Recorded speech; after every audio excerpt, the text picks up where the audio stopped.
Have you ever wondered why Canada's temporary foreign worker program is making headlines, with critics even calling it a breeding ground for modern slavery?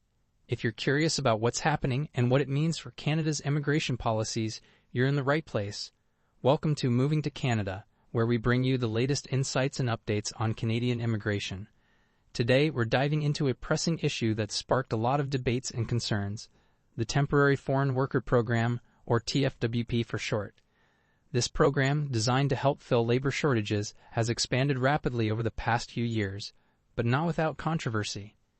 In this video, we'll explore why Canada's immigration minister says the program needs reform, what the critics are saying, and what it all means for you if you're considering moving to Canada.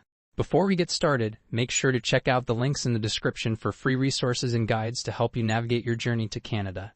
And don't forget to subscribe to our channel so you can stay updated on the latest immigration news and learn more about moving and settling in Canada. Let's start by understanding what the Temporary Foreign Worker Program is all about.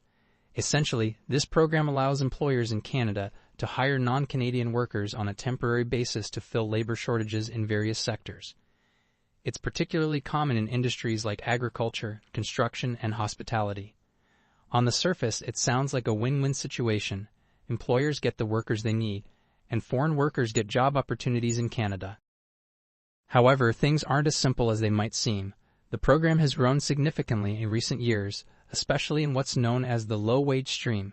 Just to give you some context, in 2016, there were about 15,800 workers in this category. By 2023, that number had skyrocketed to over 83,000. This massive growth is partly due to policy changes that allowed more employers to hire temporary foreign workers, even in regions where unemployment rates were relatively high. But here's where the controversy begins. Critics argue that the low-wage stream of the TFWP is doing more harm than good. Economist Mike Moffat, a senior director at the Smart Prosperity Institute, puts it bluntly: this part of the program is designed to suppress wages. According to him, even when the program is working as intended and no abuses are occurring, it still keeps wages low for certain jobs. And that's not all. The program has also been criticized for making workers vulnerable to various forms of abuse, from underpayment and wage theft to physical, emotional, and verbal mistreatment. The United Nations even went as far as to say that the TFWP creates conditions that resemble modern slavery. Now that's a pretty heavy accusation, and it's something that Canada's Immigration Minister Mark Miller has pushed back on. He described the slavery characterization as inflammatory, and while he acknowledged that abuses do occur within the program, he argued that it's unfair to label all employers in this way. According to him, many employers treat their workers well, and they shouldn't be painted with the same brush as those who don't. So where does this leave the TFWP? The Canadian government is clearly aware of the issues and is considering reforms. Labour Minister Randy Boissonnault has even mentioned the possibility of refusing to process applications in the low-wage stream if abuse and misuse of the program don't improve. But the real question is whether these changes will go far enough.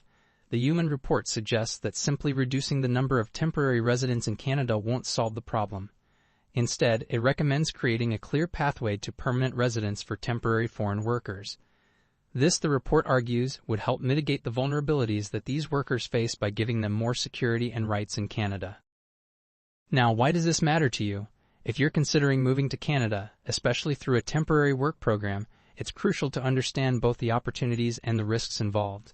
The TFWP can be a great way to gain work experience in Canada and possibly transition to permanent residence down the line.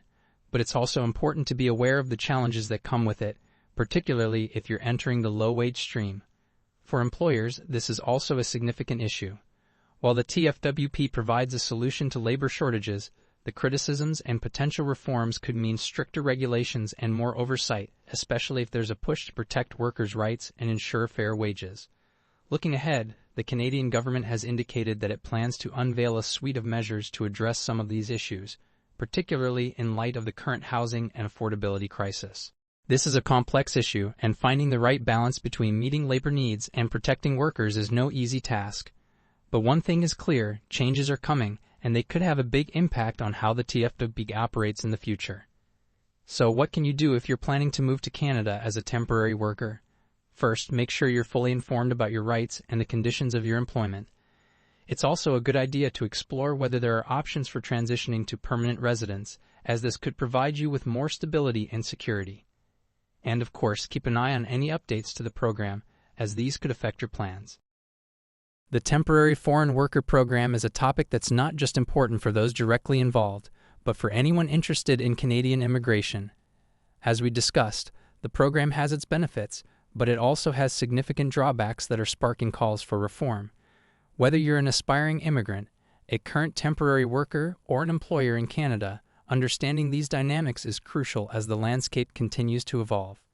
If you found this information helpful, please give it a thumbs up and consider subscribing to our channel. We're committed to bringing you the latest updates and insights on moving to and settling in Canada, so you don't want to miss out on our future content. Thanks for watching.